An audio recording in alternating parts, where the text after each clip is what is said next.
इथंच देतोय म्हणजे तुम्हाला सगळ्या गोष्टी हळूहळू क्लिअर होत जातील. सध्या सुरू आहे 44,900च्या रेंज मध्ये.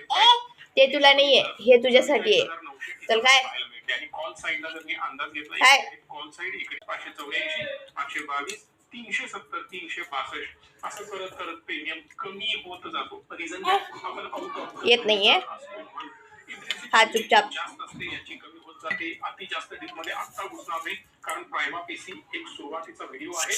याच्यामध्ये अजून खूप डीप शिकण्यासारखं आहे. पण पहिल्याच दिवशी मोठा डोस नको. लॉजिक तुम्हाला एवढंच कळालं की मला गोष्टी दोन्ही स्वस्त मिळायला पाहिजेत आणि जेव्हा त्यांना क्रॉस होईल तेव्हा ह्यूज प्रीमियम वाढणार आहे. हे मी तुम्हाला प्रॅक्टिकली आता करून दाखवतोय म्हणजे ऑटोमॅटिकली तुम्हाला अंदाज येईल. बरंच काही बजेट बद्दल बोलण्यासारखं आहे. बरंच काही बजेटच्या इन्साइट्स तुम्हाला सांगणं बाकी आहे. मला कमेंट बॉक्स मध्ये सांगू शकता. बजेट मी नेक्स्ट पार्ट याचा बनवणार आहे पण सुरुवात स्ट्रॅटेजीने करणार आहे.